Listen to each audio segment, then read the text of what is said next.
to Puebla on Wednesday. Mm. You? You too? Or tomorrow and Tuesday? Tomorrow.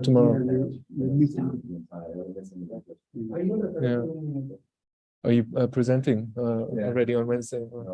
No, Thursday. but we're meeting of the colleagues together. Ah, okay.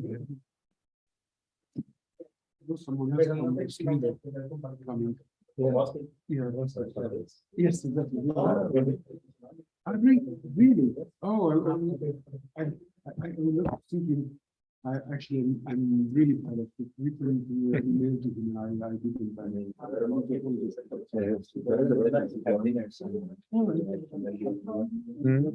Thank you. Indeed, we met at the conference this summer in Bulgaria. We were both keynotes over there. So, hi everyone, can you hear us online? So actually, Okay. So should we start? Yes.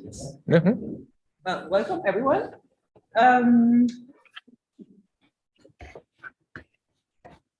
So not yet. Give us 1 second more.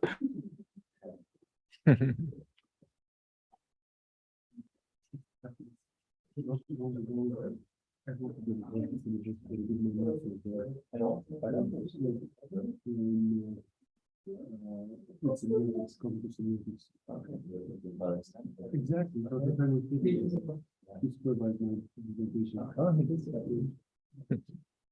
Actually, he was at our research center in Aachen, Germany. We have been doing research for 1 year the previous academic year. Okay, Yeah, that's a thing one. Because he used to be a popular inspector in Vietnam and he used to go all the time by the right. Well, concerned with somebody that's feeling okay. He's okay. He's right. For a while, he had some problems. He actually overcame cancer. I think really fine.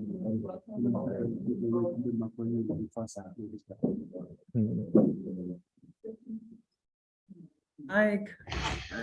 Yeah. Well, great. Let's start with our workshop here. I would say, first of all, great, thank you that we can take this workshop here at the University of Mexico. That's really great. It's a great pleasure for us to be here. And I would say my name is Stefan Pöschen. I'm one of the directors of this colleague in Aachen, Cultures of Research. The other director is Gabriele Kamsberger. She's philosopher of science. I'm a sociologist of science. And we both run this colleague. And this colleague is about, or it's comparable to an international center for advanced studies. So now we have fellowships, 10 a year.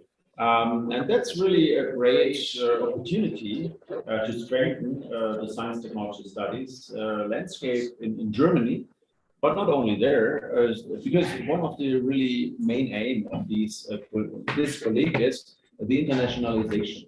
So, and therefore we are really glad to be here in Mexico.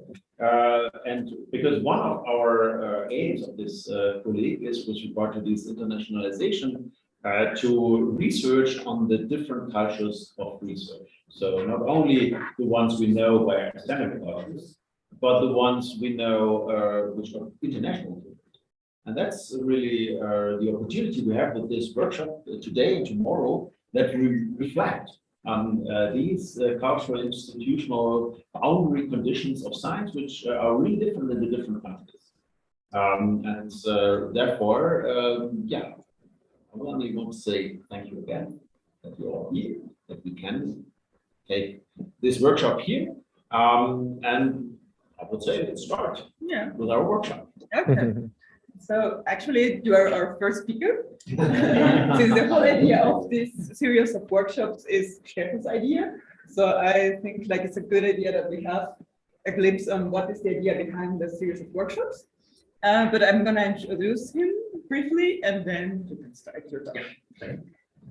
So Stefan Boschen is a co-director of CORE, as he used to say. He holds a Society and Technology Chair at the Human Technology Center, HUMTech, at the WTH Aachen University. He's the spokesperson for HUMTech and Rector's Delegate for Leonardo, an awarded project at the same university, which aims to foster interdisciplinarity, responsibility, and participation in academic teaching. He received his PhD in sociology from the University of Erlangen-Nuremberg. From 2009 to 2010, he stood up for a chair of sociology of science at Bielefeld University. After working at the Institute of Technology Assessment and System Analysis at Karlsruhe Institute of Technology, he became chair of Society and Technology at WTH Aachen University in 2018. Stefan Boschen is also chairman of the Committee for Risk Research and Risk Perception in the German Federal Institute for Risk Assessment, and a member of the research project group on interdisciplinarity reflections on science at the German Akademie der Naturforscher Leopoldina. His research encompasses science and technology studies, technology assessment, collaborative research, and innovation action, knowledge, and democracy. So let me just share the screen, and then the floor is yours. My question is presentation mode. No. Yes. Okay. Wow, first. Already just turn the laptop to you. No.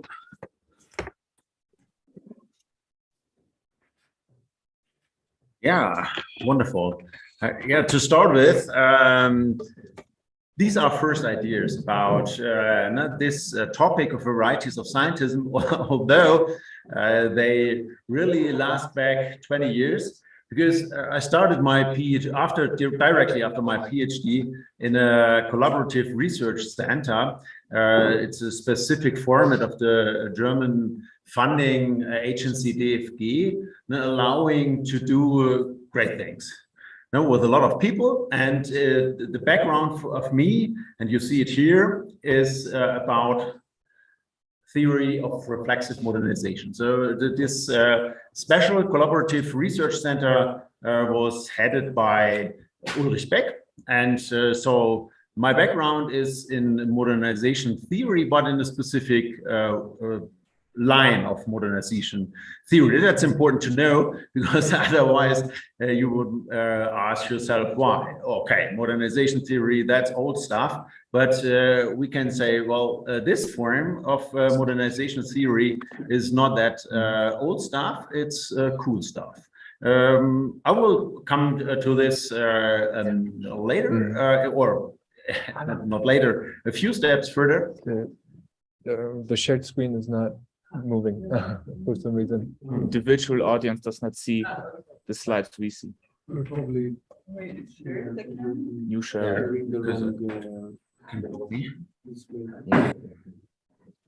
Wait a second. How do I do this? Just pause here.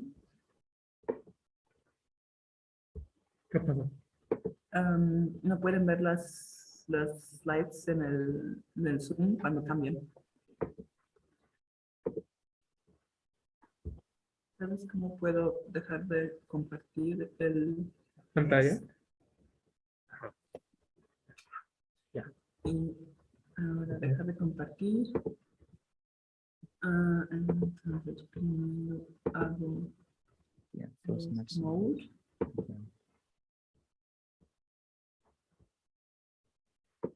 No. Es que cuando lo hago presentación. Not that many. Four. Yeah. Ajá. Pero tener el PowerPoint no en el modo de presentación, sino en el modo. Ok.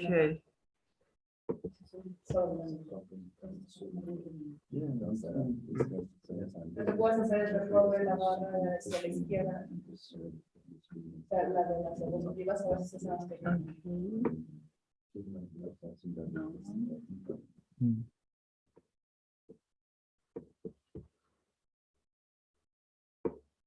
No. Ajá, ¿Esta? sí. Ah, solo tengo. Ok. Pero entonces solo puede cambiarlas así. ¿Y esta? Ok.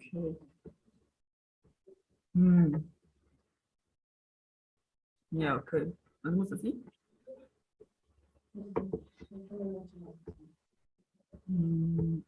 Okay. Can you look at it now? Now we see it, yeah. But it's not presentation mode, right? No, Okay.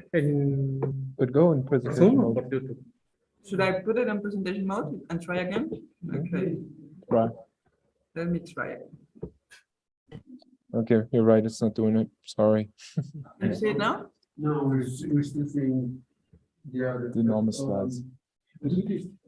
Stop the share screen, go into presentation mode, and then share. I tried, but it didn't work. The position. Presentation version. You can choose which screens that you can. Because then I go here and it's like Zoom disappears. Oh, Yeah, because you Ah, have to. You have to okay. be in one Yeah, yeah, yeah. window. No, no, but you can get out of it. Yeah. Okay. Just like to do. I Now, have this every Wednesday. yeah. what about now? Yes, but now we see the Now you see the presenter. speakers from. Yeah.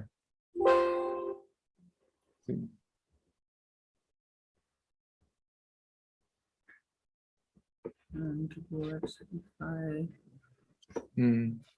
do this. Did it work?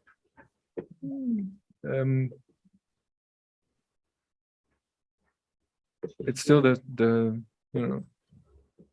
Yeah, I think that's the best we can get. Isn't it like that? There's two options on the top.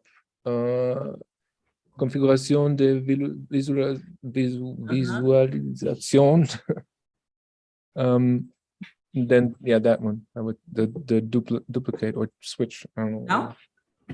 Same. So they don't change? Or No, it's now it's frozen again. Yeah. okay, so should we just work like this? Without the presentation mode, because otherwise this is gonna be hours. Okay. Yeah. Okay. I have to check this right again. Okay, so it's okay if it's not in presentation mode. Yeah, that's fine. That's fine. For sure. Okay, Okay. so you were here, the second one, right? Yes. Okay. Okay. Let's work further. So, We're trying to enter. as I mentioned, the point here is that I'm inspired by this theory of reflexive modernization, but in a specific reading. And the question I would like to raise is first, why we should talk about these varieties of scientism. Then I would go to this background, this theory of reflexive modernization. And if you may have noticed, the idea of varieties is not that new. So first it was mentioned in the context of capitalistic development. So because it was the question under this globalization conditions whether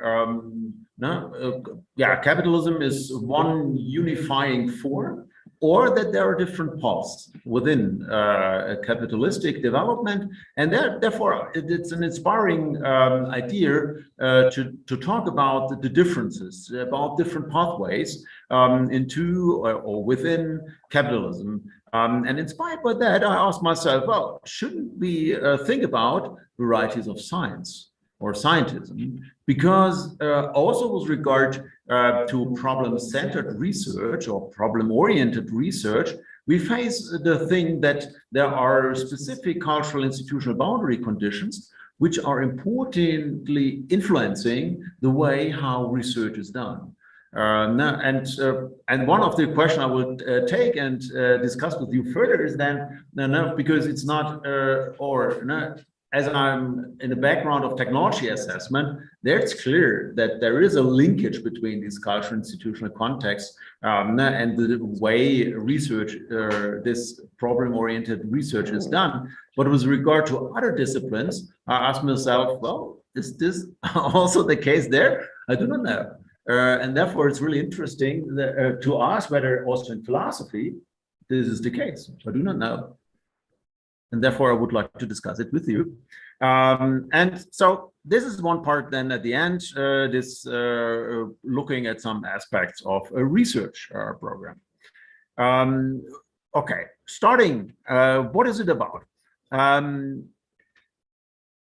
Here, as we are all constructionists, so we know the meaning is constructed by individuals, by societies, and so on. So, and it's interesting, nevertheless, that although there is all this construction going on, there is a lot of collective order around, but it's a question why it is possible that order exists. If there is all about construction, then it's a question how we construct and how societies are made durable. And Latour said, well, it's by technology, but I would say it's by different things, and we should elaborate on these, which things these are. And that's important, an important strength within science and technology studies, that we all know that things are constructed, co-constructed, and so on. But with regard to not only science, but the other questions with regard not to how science in societies is performed, there's another question which is becoming more and more important, and this question is about representation.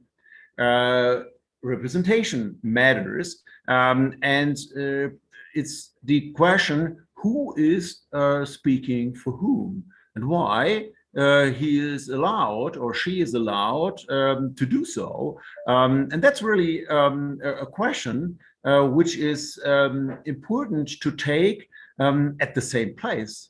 That's one of the problems we have to talk about, because it's not only about construction, it's about representation at the same time. And therefore, now we have a specific problem to address. So the question of science is also a question of democracy or forms of governance at the same time. Therefore, now I would go through a specific perspective now to ask these questions of constructionism and representation more deeply. So, going to the next point, we have what we faced the last years. It's about epistemic conflicts. So, if we see now in the politics of pandemics, for example, it was really a question of how to relate science to politics. Because especially in Germany, we had the case with the Leopoldina that although it is science, they made politics in a really strong way. They really claimed what to do and how and why, and all the measures really were really formulated beforehand by them, and then the politics was only about, well, to do so, and that's really a difficult question, and it was contested, therefore, and I would say, yeah, for sure, because it undermines the typical relationship between science and politics, as science becomes politics itself. And therefore, the question is what the institutional boundaries between science and politics in contested fields are. That's really an important field. And we see it not only in this specific case of this pandemic, but we see it at different levels, especially in the international panels like the IPCC or the IPBES, which is about biodiversity. So these are international bodies collecting knowledge for political decision making. And that's really interesting to see how they work, and that therein science is becoming politics. And therefore, we have to really to rethink the boundary conditions of science in these fields. Now, and as you know, there are also these other debates about epistemic injustice or science diplomacy, looking at specific relationships where science is used as medium or as a form to create imbalances, or with regard to science diplomacy, to offer relationships, although in policy it's difficult to get relationships, like in the present situation with the war, Russia against Ukraine. And therefore, therein the question is whether the scientists should collaborate further to offer a pathway between the countries. So with regard to these really difficult questions of, especially in these panels like IPCC and IPBES, where we have thousands of scientists working in, nevertheless, the question is, are there different sciences? Because there are different policies behind. And with regard to IPCC, that's an interesting case that there is more or less one science. It's quite a consensus between the scientists doing climate change research, how to do and what is really important. With regard to the biodiversity question, what is done in this international panel on biodiversity and ecosystem services, IPBES, there it's a bit difficult because biodiversity is not that only about the specific type of science, it's about different forms of knowing. Because especially now you do not only have these peer-reviewed journal articles, you have also the knowledge of the shamans in the rainforest, and it's really important with regard to biodiversity. And how can we deal with this types of knowledges? That's really difficult, and they try to deal with, but they know it's really difficult because it's a different type of knowing, and it does not fit in the scheme of science in a universalistic form. And therefore, difficult questions are raising.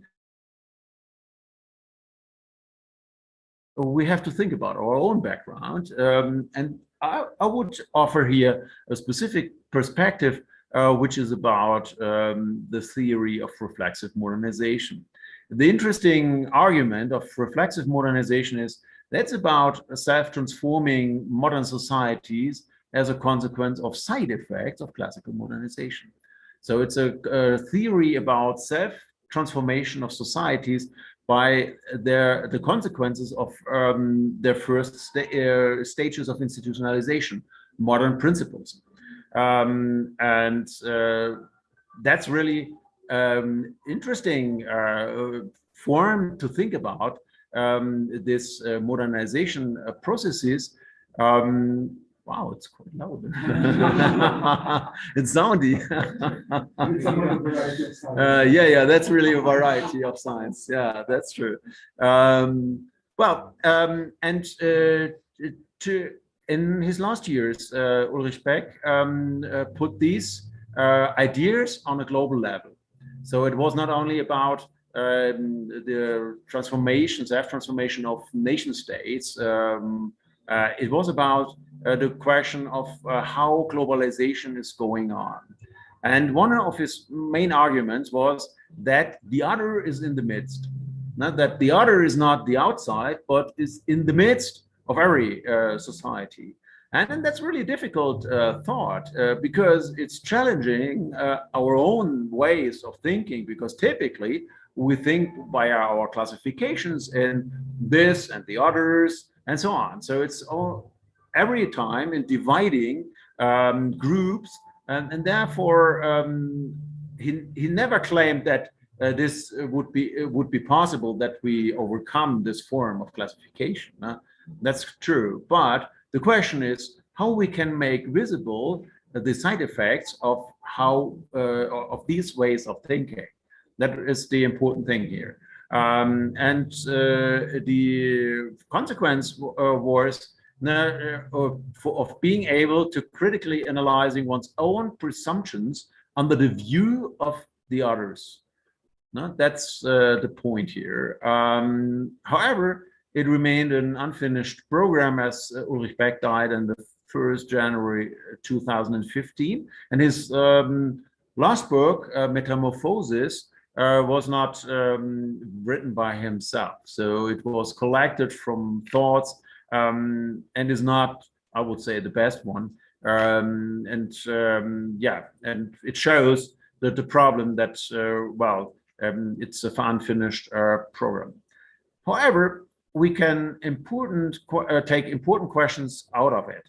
And I would say for us here in this context, the question is, how can different formations of society be analyzed in their peculiarity and relationship with the perspective of cosmopolitization?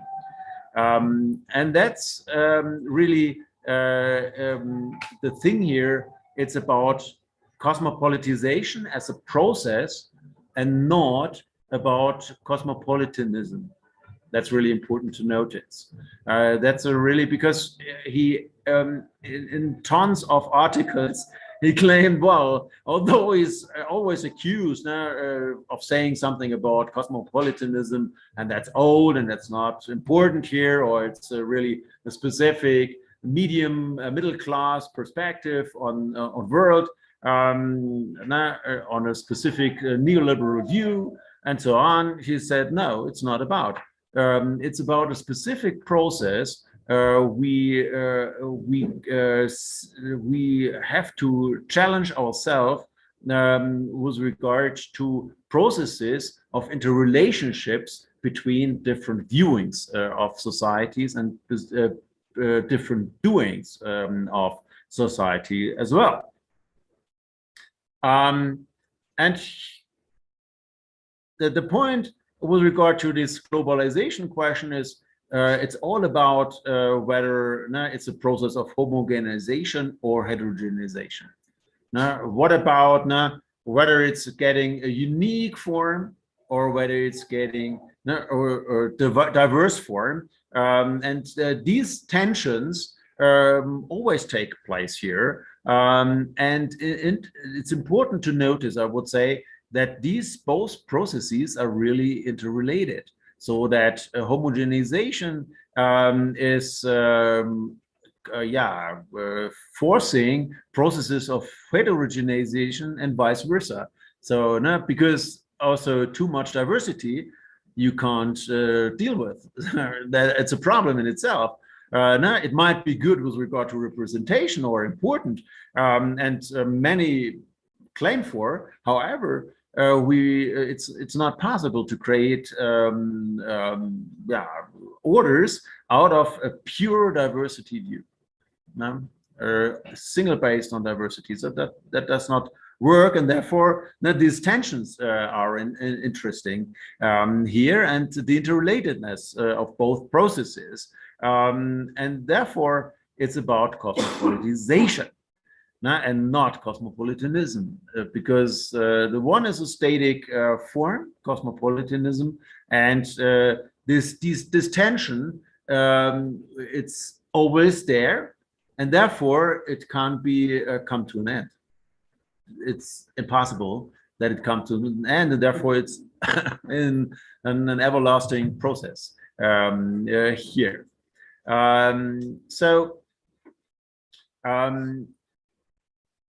But there are specific consequences with regard to have a look on societal development as cosmopolitization. It's a specific methodological question which is arising here. If we if we really practice the recognition of the otherness of the others, this has consequences, not only with regard to politics, but also with regard to science. That's the very question or the very point here. I would make this point first,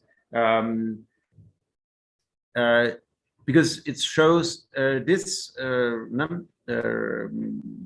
forum to accept or really appreciate the otherness of the others creates this methodological as well as theoretical challenge. So in a forum which was offered by Niklas Luhmann, who claim that it's this different layers of observation and say, well, everyday life is ordered by first order observation. One people is observing others and therefore adapting his doings and sayings. So that's first order observation. The scientists, they observe what everyday people do. And so they are observers of first order observations. So with regard to this methodological cosmopolitization view, it's in this notion a third order observation, because we see that the scientific observers are observed by scientific observers from another cultural institutional background. And that's really challenging. It sounds easy, but it isn't. But I would put it that way forward to make it easier to understand that we have this interrelated forms of observing, which are here the challenge, and which is really meaning, if we really admire the otherness of the others, then we should allow that having this look on these premises we set in our specific scientific settings. That's the important thing here. And with regard to these processes, I would only like to mention that there are two forms of cosmopolitization. First, there are forms of external cosmopolitization. This is done by power centers which transcend nation states, like the United Nations or the European Union. And we have also now these political epistemical centers coordinating between nation states, like the Intergovernmental Panel on Climate Change, which is also a power transcending center, which limits the nation states' influence. Not that much, but it helps to limit the nation states' influence. And it's important, there is a formal contract for cosmopolitization. So it's a formal contract between states that they create bodies which transcend the nation state.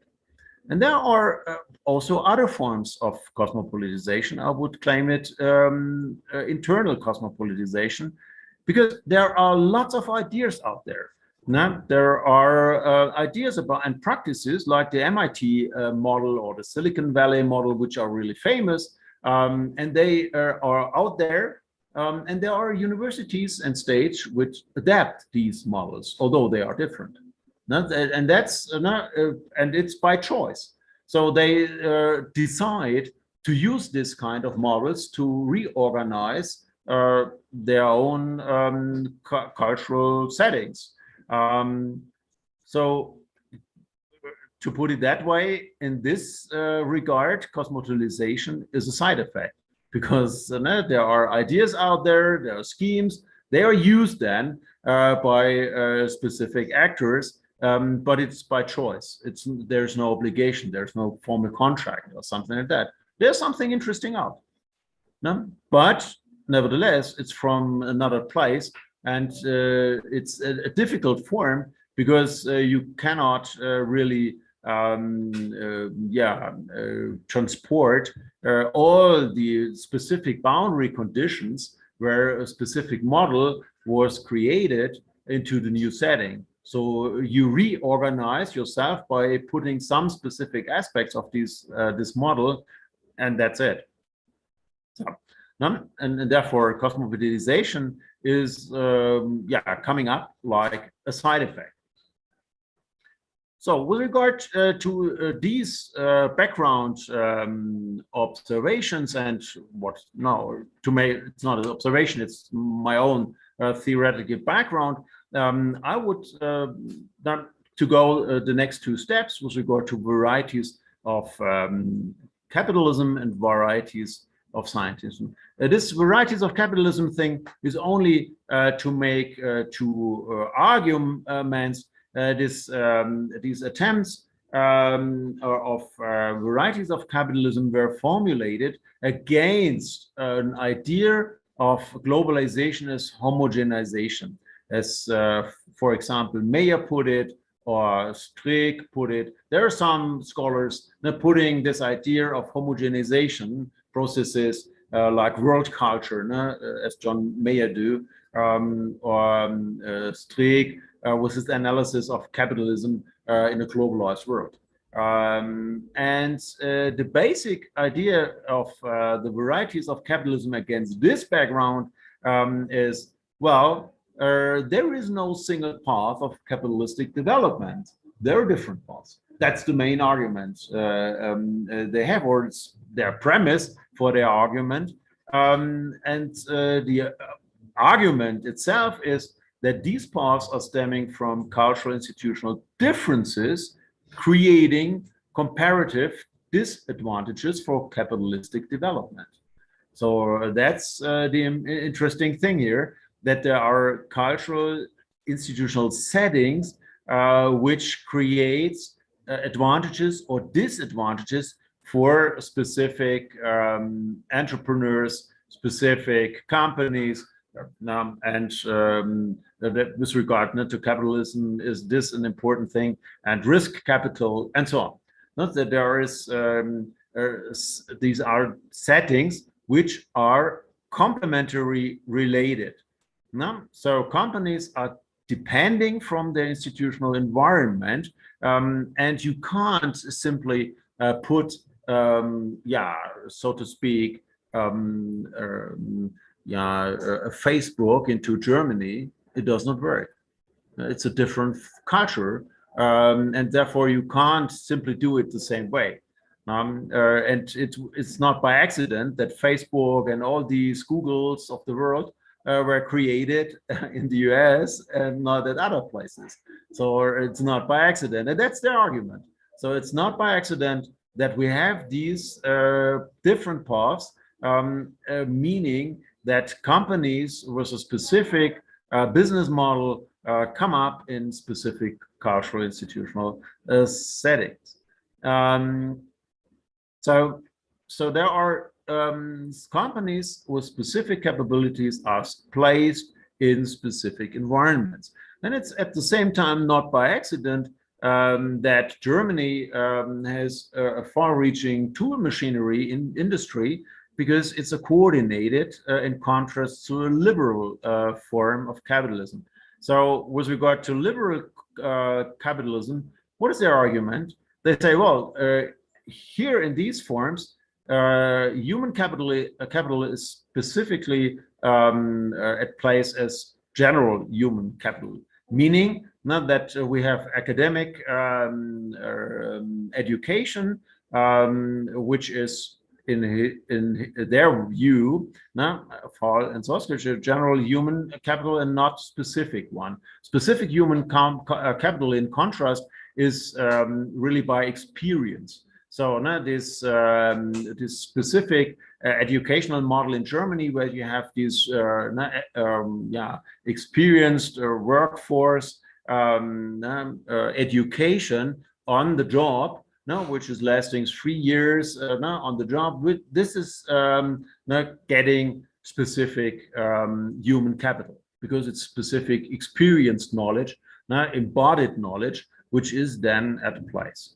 So that's one important difference between these economies. Another one is about the form of regulation. Typically, in liberal economies, we see less regulation, and in coordinated, we see a higher degree of regulation. Or with regard to risk capital, in liberal economies, is highly available, and in coordinated, is scarcely available. And therefore, it's not by accident that we have in the first forms of economies disruptive innovation companies. So biotech companies, these digital companies, they are mostly in the US, not in Germany. And Germany is one of these coordinated capitalistic systems, and we see here more incremental innovation companies. So like the machine tool industry, which is really strong in Germany. So although there are also criticisms at these ideas, in fact, the idea of addressing structural differences within processes of structural homogenization seems to me really highly important. So now, although we have this overarching process of homogenization via capitalistic development, there is also a development of structural differences as well. And that's, I would say, the idea we should have in mind to take the last step here in this presentation. It's about varieties of scientism. So these are first guesses I have in mind, but I would like to take the opportunity to discuss these with you. So with regard to varieties of scientism, the point is that on the one hand side, we have, with regard to the SDS tradition, where there are long-lasting views since, I would say, 2 decades or a bit more, that the heterogeneity of science takes place.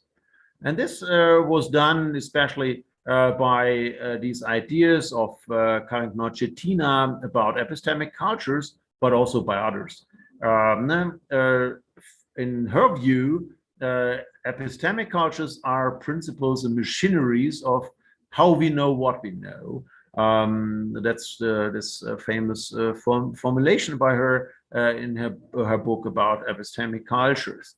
And this book and others show how this heterogeneity or disunity of science takes place. And it was against this background, as you're all familiar with, this unification ideas from the 60s and 70s, where we had these ideas about, wow, there is science and we have this overarching rationality of science and so on. It was against these kind of debates. Nevertheless, we would say, well, although there is a heterogeneity of science, there is also a homogeneity. It's not that science is all about diversity.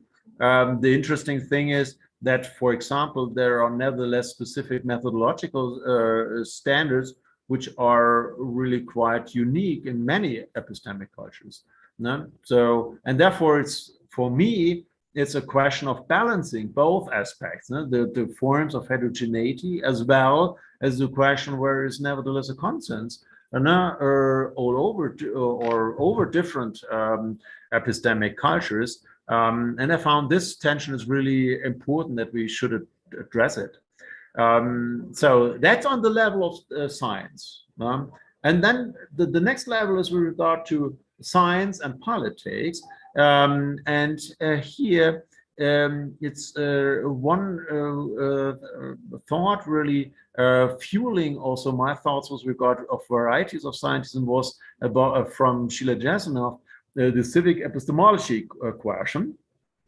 In her famous book Designs on Nature, she developed on this concept, and she claimed a civics epistemology, quote, refers to the institutionalized practices by which members of a given society test and deploy knowledge claims used as a basis for making collective choices, unquote. No, therefore, this really directly steer to the question of how specific knowledge practices are institutionalized. Now, with regard to do, for example, regulatory activities or others, to do problem-oriented research, for example. She, in her book, she differentiated between the civic epistemologies of gene technologies in the US, UK, and Germany, and found out really interesting differences in how the civic epistemologies work. And well, that's really, I would say, really an important thing. But here we are in specific functionalized context. So it's about risk regulation, for example, or innovation regulation, or whatever. That's important to notice that these are specific functionalized contexts, and therefore the context really speaks. That's important here. And then we have a third layer, which is about global epistemologies, I would say, because there are, in world societies, there is a specific need of knowledge deployment at different scales. Now, as I mentioned before, with regard to this international panel on biodiversity and ecosystem services, Sheila Jesnoff put the idea further whether we should think about epistemic subsidiarity. Now, that we not only have one layer in this knowledge claim, but we have different layers which are related to each other. And so that we say, well, if one culture do it differently, let them do. And that let's trust that they do it in a good way because they are experienced, that they are, it's their form to do so. But on a global level, it's not only about these knowledges within regulation, it's also about knowledge economies and the competition of knowing. So now it's then also, but I would only like to notice this idea. It's not in the core of my presentation. Now, and here first, I would say, well, there's a lot of homogenization processes and knowledge production going on. Now, so we have rankings, evaluations, university things, educational programs, and so on. So there's a lot of homogenization. However, and there is a logic behind, and it's the logic of doing comparisons. And that's really an idea of knowledge economies, that they do it differently and do it better than the others and earning more money out of it. And the interesting thing with doing such comparisons is that, as Bettina Heinz put it, well, first of all, you have to claim something as the same, although it is different. A university, although the name is the same, in each country is something different. Yeah, and that's the point. We have to notice that we can claim things as the same and assume that they are the same, but they aren't. And they aren't in their very practices. And therefore, it's really important to see that there is a specific form which is really powerful while doing comparisons. And why these are done, these comparisons, it's simple. It's about creating linear positionings between the same different. So the universities are ranked then as better ones, less better ones, and worse ones. So, or which are not noticed because they are not on the 100 top list. And that was really interesting. I was in Melbourne the last 2 weeks, and they were really proud that Melbourne and Monash universities were on the top 100. So they were 50 or 15. So they were really ranked high. Therefore, they were really proud of it, and they placed it on their homepage very importantly. So you see, it's all about these positionings, and as I learned, is really important for them because education is the third important business in Australia. They earn a lot of money out of educational programs because the students coming from abroad pay really high fees for getting educated. Yeah, and while doing these comparisons, there's also a confirmation and verification of the underlying standard. So these standards are then not contested any longer, and that turned out to be a problem in some cases, I would say. And with regard to the thoughts before, I would say the emergence of global epistemologies, there are coming up difficult relationships between external and internal cosmopolitization. Now, to put an example forward, you all know these famous sustainable development goals, now which the UN said, well, in 15 years, we should make really progress with regard to these 17 goals, which they set up in 2015. And the interesting thing here is it's really a knowledge-intensive regulation. So you need tons of knowledge to do so because you have these goals, and then you have, I do not know, 168 indicators to measure these goals. And what you have, different cultures of measurement. Because if you look how the different countries do learn alongside these goals, that's really different. So they know these goals really differently. And so we can say the formulation of these sustainable development goals is a form of external cosmopolitization because it's a contract, and then therefore all said, well, we will do it that way. But at the same time, we have the question of how to monitor the whether we reach these sustainable development goals. It's about internal cosmopolitization because it's delegated to the states themselves how they do it. And here you see, well, there is a tension in it and how it works out. We will see. But this is another example to make clear that there are varieties of scientism or varieties of science, because we see here variations of problem-oriented research due to the embedding cultural institutional context. And therefore, the question now is, well, how to characterize the cultural institutional context. That's the point. And so I would suggest a model first to identify such varieties of scientism, and it's a model of dimensions. And I would say in the first guess that we can see as relevant dimensions, first, what are the main principles of organizing the academic knowledge production? So we have in all these countries, we have systems of academic knowledge production, but they are organized very differently. So we have on the one hand side, and this distinction is by Richard Whitley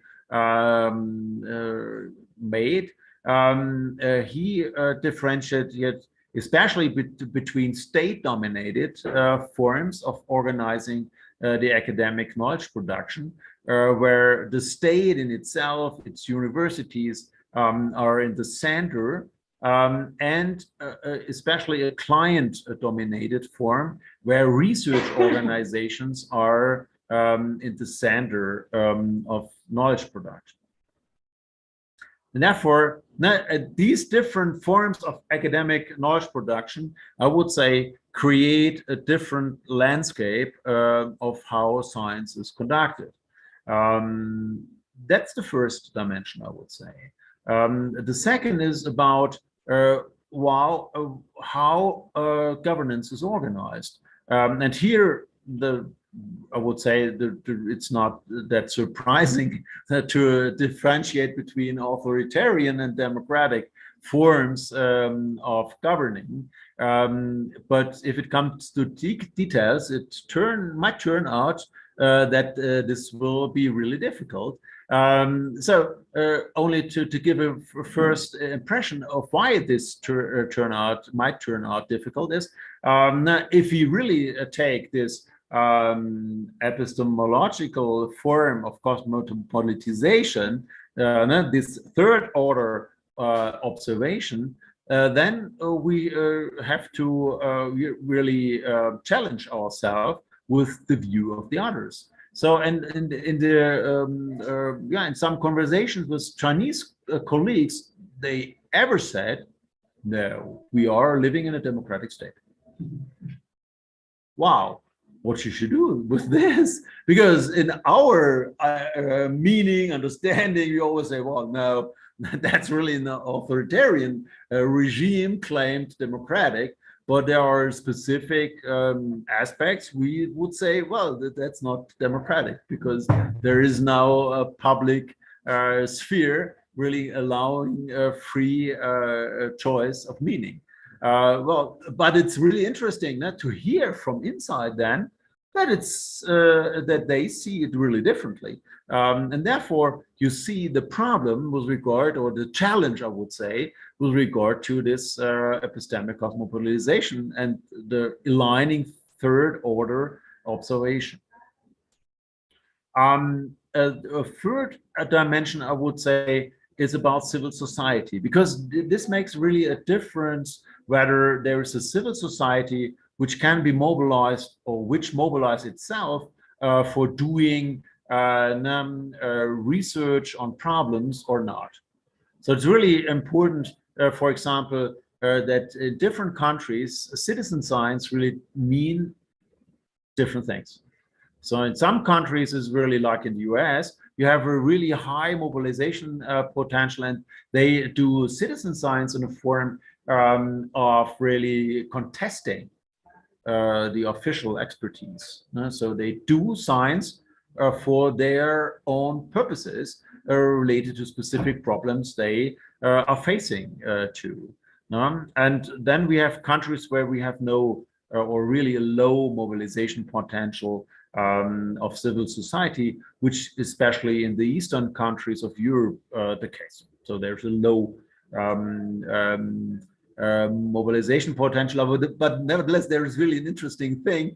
I do not know whether you know, but for example, nevertheless, in the last Horizon 2020 funding scheme, a lot of projects with participation measures were done in Poland, for example, in Poland. The interesting thing, if you, I looked a bit further on this, and it was that they have really an industry. It's not a civil society in itself, but it's a mobilized civil society by industry. So there are specific companies doing this form of mobilization because it's important to fit the measures of the European Commission funding scheme. So it's really interesting to see. Nevertheless, the mobilization potential is low. But and to do, nevertheless, against this background, the form of research, there is this industry. So, and the last point here is about responsiveness for problem solving, whether it's polycentric or concentrated. Now, whether there are different actors in the scheme or in the scene doing together this problem solving or not. So I would say this is a first guess to look at relevant dimensions of defining different varieties of science. And here I come to my question. That's the last point. The first question I have is, well, that's a first guess of dimensions. Is it conclusive or not? Should we take other dimensions into consideration? So these 4 dimensions with regard to the science system itself, to the public sphere, to the governance model, and the way problems are typically solved. These are the four, I would say, which might turn out to be important. And then the second question is, I suggested specific features to say, well, that's how we should look in these dimensions. We can ask, is it appropriate or not? So is it, as it is a first guess, I would be really keen to hear what you think about that. And then we have to look, I would say, in the logics of the fields. Now, we have different fields of problem solving. The climate change issues, forms of risk regulation, and it's really a good question for me. Which are the fields, or which might turn out to be really interesting for such a kind of study? Now, which fields we should look at, and then I would also see what is the logics or the interferences between the fields. So, and therefore, it seemed to me plausible to do comparative analysis. First, which sciences, between sciences, which ones, and problem-oriented research, and why. And then which countries might really interesting with regards to such an analysis. Not to say, well, such a comparative might turn out really interesting.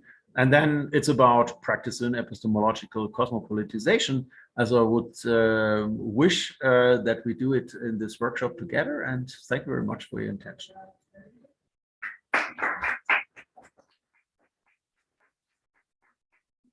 Thank you, Stefan. So we have around 30 minutes for questions. So does anyone have a question?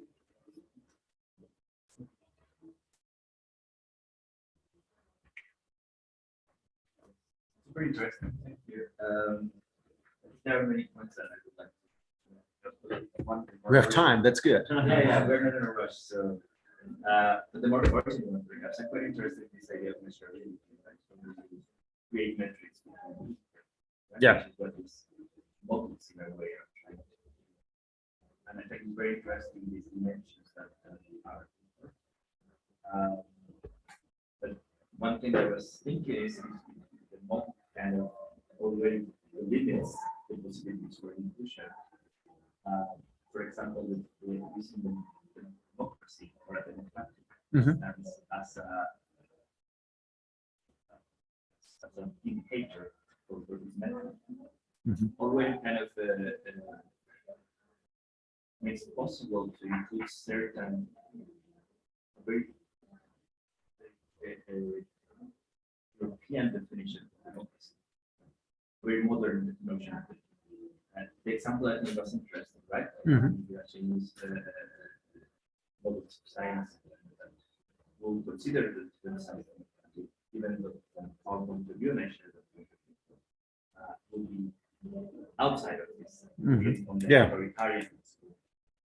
So that's just the one that I'm clinging to my head when I was thinking, but yeah, what I was thinking is like this alternative varieties that do not fit that much with the European classical model of science. I wonder if the model itself will allow them to fit. Because if you ask people side, let's say, you consider this to be a democratic place, and the answer is yes. There seems to be like a class of notions of what is. Yeah, that's true. So there's and therefore it's thank you very much for this question, because it's anyhow, if you model, you have the problem, you simplify. And it's about simplification here. And the point is, and you're totally right, whether this is the best way to do so. Because if we would like to understand something, then we have to simplify things. Otherwise, we do not get to a model. But how we do it is best. And as you challenge, the idea is now whether we should presuppose a specific model of democracy as a standard. And perhaps it might be really better. And it fits really with one question I always had in my mind, whether we should be more digging deeper into these dimensions. So because then it's easier to say whether not it's democratic or not, which is really silly in a specific way to say well, but to be more specific then and to claim what are important features we have with regard to governing states. For example, the press freedom. Press freedom, in which degree press freedom we have here, or the degree in which power might be limited via the division of power, and so on. So that might be perhaps the better form, because we have also in different states democratic rule making, also in Russia, but we see it's not really, or in our understanding, I suppose it's not really a democracy, and to really make the claim here, it's important to be more specific, and that's the point, and it's yeah. With regard to this modeling, I always we always have this tension between to be as sparse as possible, by being as precise as possible, and then. But you are totally right. These are especially with this form of governance, it's presumably too short to take it this way, and so now we have to create some more dimensions to make clear what we think about democracy, or what might be rules of governing, which makes really a difference with regard also to these varieties of science. And I would say press freedom is one really important form here, because it's then about circulating ideas differently than in other countries. Yeah, David, but can I ask you to speak up, because the microphone is in his laptop. Okay, I'll try it. Thank you, Stefan, first of all. I have just a question concerning more the aspect of science, so varieties of scientism, and to the differentiation between homogenization and heterogenization. We played around with these two terms. I think they're at the center of what you presented. And my simple question is, what is the benchmark for too much heterogeneity, for example? Of course, you put it in a very general way, but I think that depends the case you're looking at. If it's in kind of enterprise case, the scientific institute, I would like to know more about how concrete is it. What would be a benchmark for it, which too much heterogeneity and comes certain pressure to homogenization. And I have two kind of speculations, because especially with regard to science, I think you've shown maybe two aspects where science, as put it, European endeavor, has some problems with challenges with too much heterogeneity. The one is, for example, problem-oriented or problem-solving science, where the question of the problem-solving is first, and the question of methodology comes second. We had it also in the example of Corona, a lot of possibilities, but then like how have the statistical research been done, and then the complexity increased. And the second point would be, of course, the pressure on something what is the scientific method in general, because this is a pretty Eurocentral idea. You started with the example of the scientists and the shaman being for ecology and something like that. But in a nutshell, the idea of the mythology is the homogenization of the subject. Of the every subject should be able, if we practice of science like this to come to this to believe, right? So in this case, I think you had a certain kind of pressure via this heterogeneity. At least it sounded to me like that. Yeah, that's a really good point. With regard to a benchmark of too much heterogeneity, I would not know. So because it's not an abstract thing, I would say. It's more an observation where I say, well, if there is a lot of heterogeneity, there is another evolution coming up, forcing what is then nevertheless a consensus, or what is where we can build on.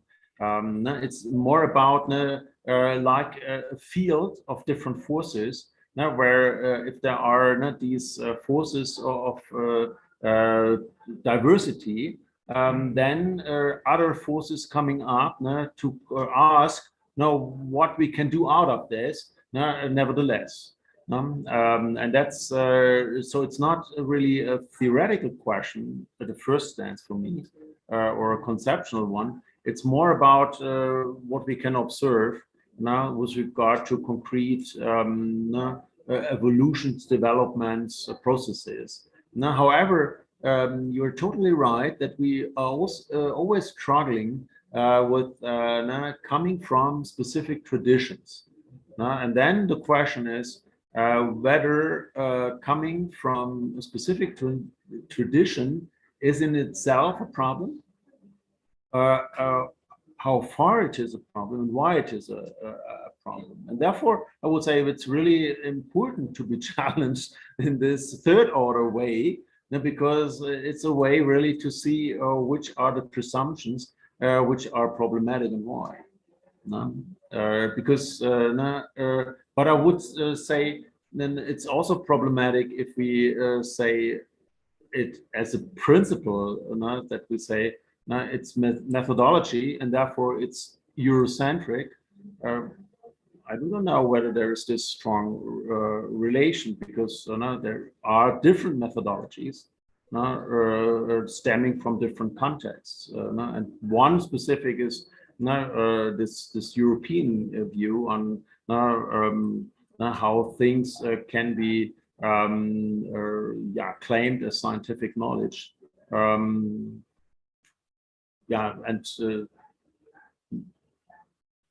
But this is really in some really difficult topic if we put it really theoretically, because then it's we have these different layers to think about. Because it's one aspect is really not to say we are part of a specific tradition.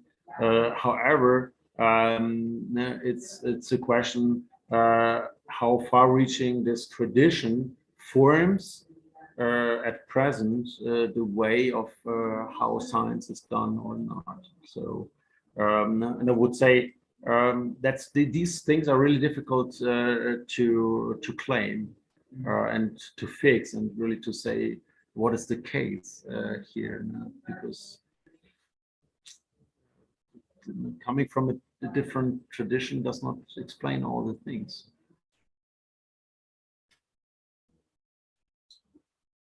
Thank you so much for sharing this fascinating material. I'm still struggling to understand everything, I guess, because it's also very rich. So Sorry.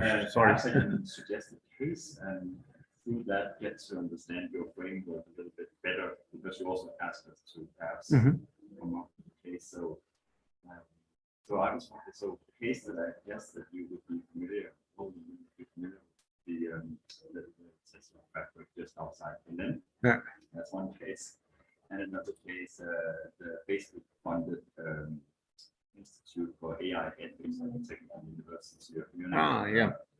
I was wondering if, how we could use your framework to talk about such things, because I guess that's the examples of where different civic epistemologies are meeting. For instance, you mentioned the disruptive model, and another kind of traditional model of German. So I don't know if that would be a candidate for a case to use your conceptual framework to talk through, or if that's too somehow technical or like a scientific discipline. Yeah, I don't know if you can follow.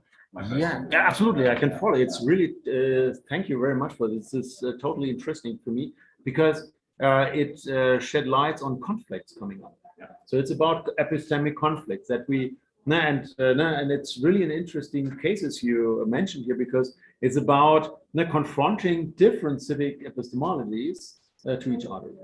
So especially with regard to this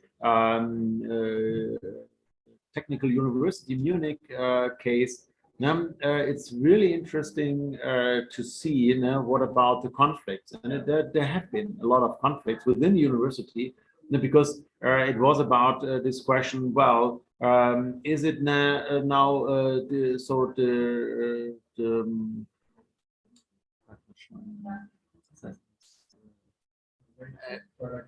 like a white card or something like that, like a white card, an ethical white card, getting an ethical white card for everything you do. And that there were a lot of discussions about there, and it was about whether a university is the right place to have such a direct funded chair from industry in this specific topic, which is really where it is really decisive that you have these separations. It's about separations that the ones are doing things and the others observing and evaluating and assessing things. And it's important that they specifically with these areas of concern, that in such areas of concern that these functions are separated. And these are different cultures because in the I would say with regard to the culture in Germany, it's really important that it is separated. And also because I guess it's like this is both the intersection of private and public interests. Absolutely. It's at the intersection of different national, like American culture, German way of knowing. Yeah, absolutely. Style of listening, so to speak, right? I mean, so there's a lot of clashes or intersections between the different knowledge systems or styles of listening. Yeah, you're totally right. So I did only mention one point, but there are different intersections, and therefore these conflicts are really interesting. And it would be really good to have similar cases in different countries, and so to show what it means that specific types of knowing and knowledge production and public-private partnerships and so on are placed in different countries. By confronting different civic epistemologies. And so it's about confronting different civic epistemologies. Same, I would say, was Tesla fabrication in Brandenburg.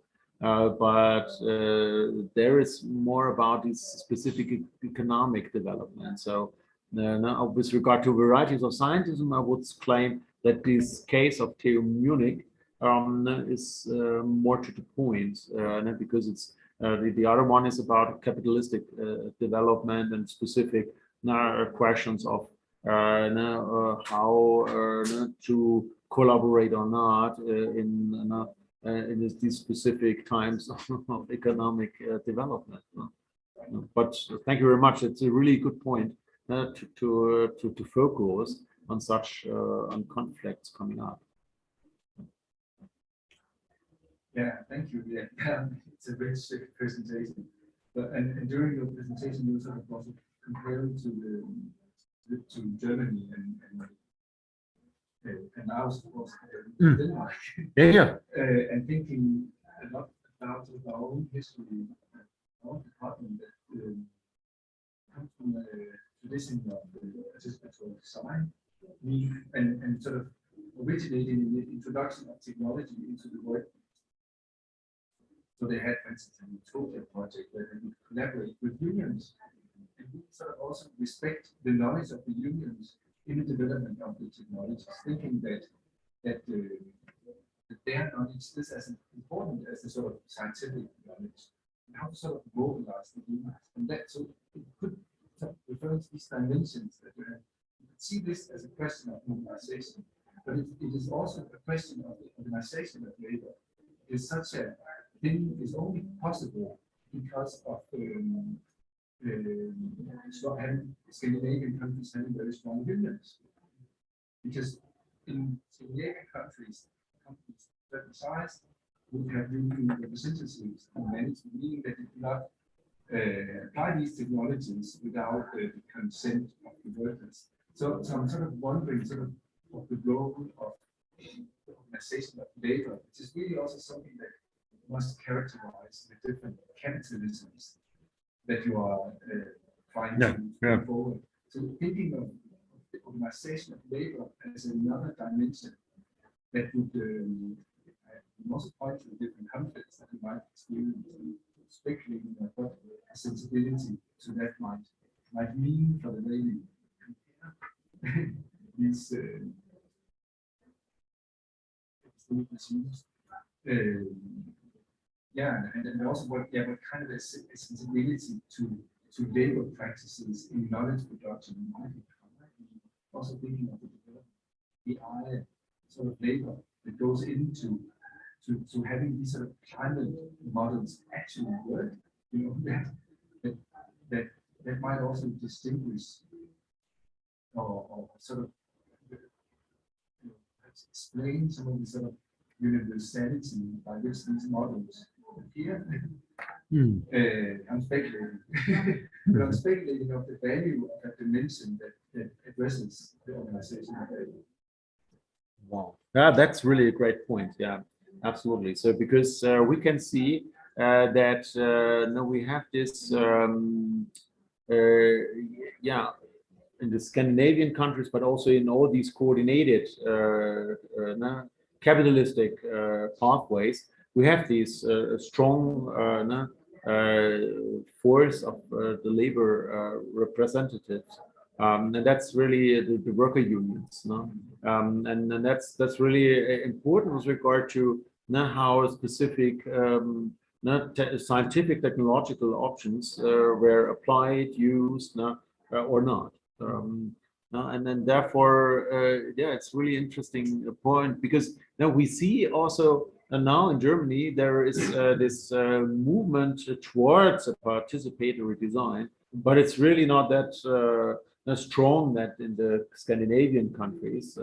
And we see also a development towards so-called real-world laboratories, living labs, by now in Germany. But it's really interesting that it's not that fast, it's not that strong, and it has its own difficulties with regard to scientific knowledge production. And therefore, I can really imagine that the question of how labor is organized make a difference here between your country, for example, and Germany. And that's a really good hint to look on this dimension of how labor is organized. I can imagine that because, that's a really good point. Thank you. We have 2 more questions and only 5 minutes. So maybe like the 2 questions and then you give an answer to the 2, like at the end. Yeah. Stefan and I have our occasions to talk with you. Can also first we get the answer in the very time. Yeah. Thank you for your presentation. I have a couple of questions.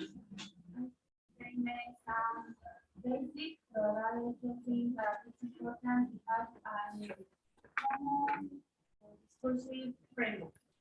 So first, I will talk about translation. ¿De qué hablamos cuando hablamos de ciencia? So what are we talking about when we talk about science? Yeah. Second one, would you maintain words like science and knowledge, where we know the heavy meanings of these words when we are talking about different forms of knowledge that are clearly out of this discussion framework of science? So it's important to see that science is here for me every form of academic knowledge production. So but the point, and therefore, thank you very much for this question, is that I would say the interesting development at present is that we see that these forms of knowledge production get decentered from academics. So that's really an important thing, and therefore, and thereby, forms of the question of representation becomes more important, because then it's important to know who are the knowledgeable actors which should be included and which are important for specific processes. Now, and now we have at our university at the moment a development of creating these living labs outside of academia, including really different actors, or knowing things which might be important for the problem-solving process. And it's at the same time not the form that the scientists formulate the problems, but the whole bunch of people do. So that's really, so there are that's a really interesting development, I would say, at the moment, that the forms of scientific knowledge production get decentered from the academics. Now with regard and therefore there's perhaps a new standard line we have to have in mind if we think about these changes with regard to varieties of science. Thank you. We have 2 minutes. Do you want to ask a question, Annie? If I may. Okay, but we have 2 minutes. Thank you very much, Stefan. I enjoyed very much the talk, and I'm a fan of your framework. I like very much how you started by introducing comparative perspectives, and you actually said something that might even sound controversial, but as the case, right here we're all constructivists, and I like very much how you explained in your framework how constructivism here does not fall into an exaggerated types of solipsistic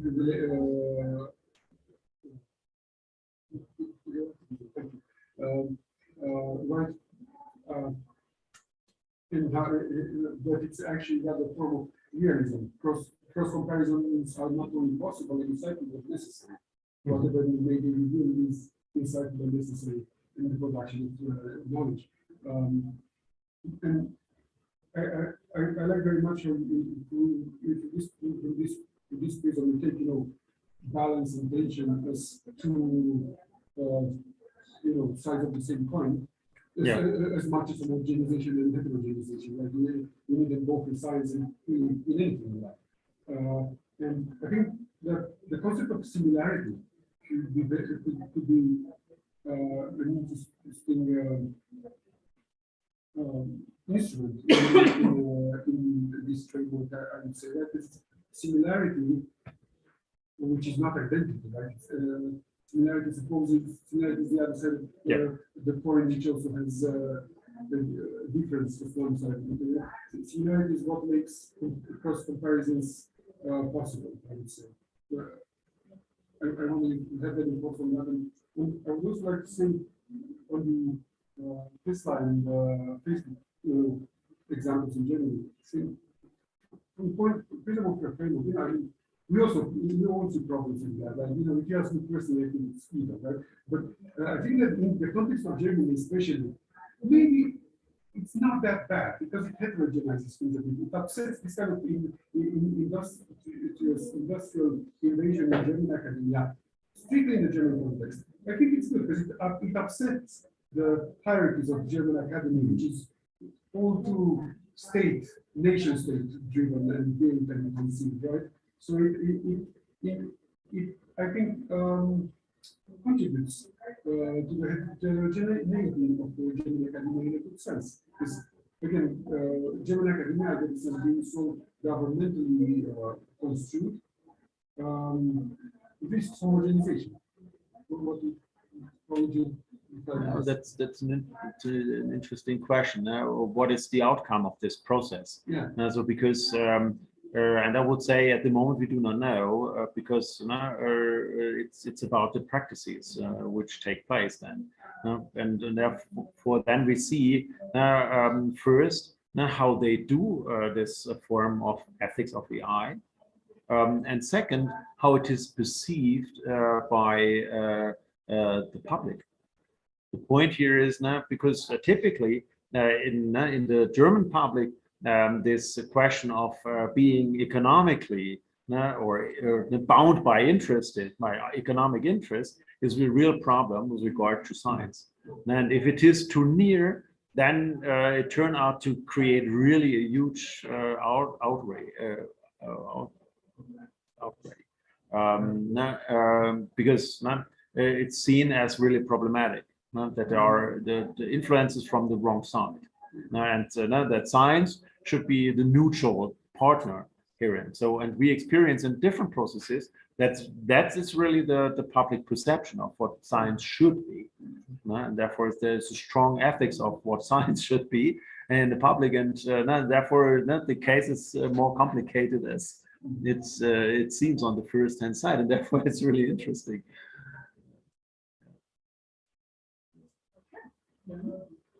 Yeah, thank you very much. I would like to say, I forgot to mention, we will post on our research center website, we will post brief report about this conference. And we'd like to ask if we have anyone's permission to publish say 2 or 3 pages about each of the presentations, and it will also be on the website. Another announcement before we go into the short break is that there is a small change in the program. So you were supposed to listen now to Francisco Barron, but he's stuck in a meeting. So we switch places, and I'm gonna speak for like now in the next slot, and then he will speak in the one that was assigned to me. I have a question. Where's it? Yeah, this is a question I have to. There's one at the Quiero poner mi presentación, pero tengo esto. ¿Quieres mejor que te pase el conector y metes tu papel?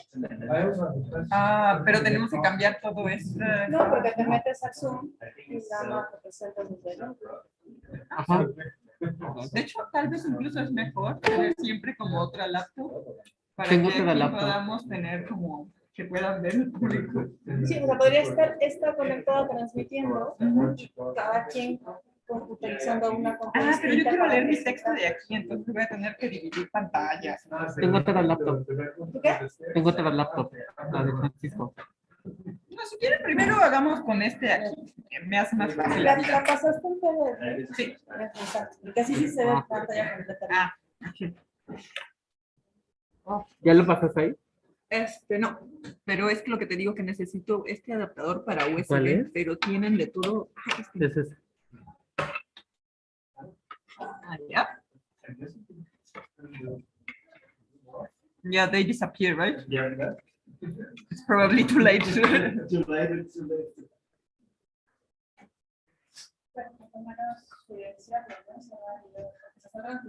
Sí. Entonces ya lo. Cerrarlo, no creo. ¿De cuánto tiempo es el break? 5 minutos más. Entonces no cerrarlo, nada más silenciarlo.